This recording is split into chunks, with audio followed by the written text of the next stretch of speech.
বন্ধুরা, ওপ্পো আবারও ফ্ল্যাগশিপ দুনিয়ায় তাদের বড় ধাক্কা দিতে আসছে। তাদের নতুন series Oppo find X9 ultra এবং ওপ্পো ফাইন্ড X9s। এখন প্রশ্ন হচ্ছে, এই ফোনগুলো কি সত্যি প্রিমিয়াম ফ্ল্যাগশিপ এক্সপিরিয়েন্স দেবে নাকি শুধুই হাইপ?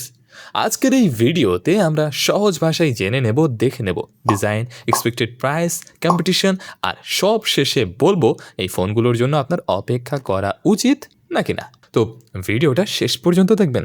চলুন শুরু করা যাক। প্রথমেই কথা বলি লঞ্চ নিয়ে। লিগ অনুযায়ী ওপ্পো ফাইন্ড X9 আলট্রা এবং ফাইন্ড X9s ভারতে লঞ্চ হতে পারে প্রায় 15 মে নাগাদ। আর ওপ্পো ইতিমধ্যেই সোশ্যাল মিডিয়ায় এই ফোনগুলোর টিজার দেওয়া শুরু করে দিয়েছে, তাই লঞ্চ খুব কাছেই বলা যায়। এবার আসি প্রাইসিংয়ের দিকে। লিগ অনুযায়ী ফাইন্ড X9-এর স্টার্টিং প্রাইস হতে পারে প্রায় 70,000 টাকা, আর ফাইন্ড X9 আলট্রার দাম হতে পারে প্রায় 1.6 লাখ টাকার কাছাকাছি। কারণ এটি আগের ওপ্পো ফাইন্ড X9 প্রো এর থেকেও অনেক বেশি দামে আসবে, যেটার দাম ছিল প্রায় 1,09,999 টাকা।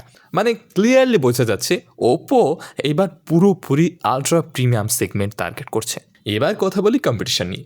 ভিভো বসে নেই কিন্তু, তারা নিয়ে আসছে তাদের নতুন ভিভো X300 আলট্রা, যেটা লঞ্চ হবে প্রায় 6 মে এবং যার দাম প্রায় 1.6 লাখ টাকার আশেপাশে হতে পারে। মানে সরাসরি একটা বড় সড়ো ফ্ল্যাগশিপ যুদ্ধ, ওপ্পো ভার্সেস ভিভো। এখন প্রশ্ন হচ্ছে, আপনি কি অপেক্ষা করবেন নাকি এড়িয়ে যাবেন? যদি আপনি একজন প্রিমিয়াম ইউজার হন, যিনি লেটেস্ট টেকনোলজি, ফ্ল্যাগশিপ ক্যামেরা আর টপ এন্ড পারফরমেন্স চান, তাহলে ফাইন্ড X9 আলট্রা ডেফিনেটলি আপনার নজরে রাখা উচিত। আর যদি একটু কম বাজেটে ফ্ল্যাগশিপ ফিল চান, তাহলে ফাইন্ড X9s একটা ব্যালেন্সড অপশন হতে পারে।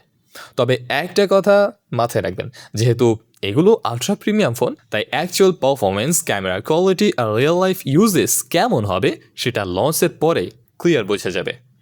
আমার পার্সোনাল ভার্ডিক্ট যদি বলি, ওপ্পো এবার সিরিয়াসলি প্রিমিয়াম সেগমেন্ট ক্যাপচার করার চেষ্টা করছে। দাম একটু বেশি হলেও যদি ফিচার্স জাস্টিফাই করে, তাহলে এই ফোনগুলো মার্কেটে বেশ বড় একটা ইম্প্যাক্ট ফেলতে পারে। তাই আপনার কাছে ওপ্পো ফাইন্ড X9 আলট্রা আর ফাইন্ড X9s কেমন লাগছে? আপনি কি এই ফোনের জন্য অপেক্ষা করবেন নাকি ভিভো X300 আলট্রা কিনবেন? কমেন্ট করতে ভুলবেন না কিন্তু। আর ভিডিওটা ভালো লাগলে অবশ্যই লাইক করুন, চ্যানেলটি সাবস্ক্রাইব করতে ভুলবেন না। আর দেখা হবে নেক্সট টেক আপডেটে। Bye bye.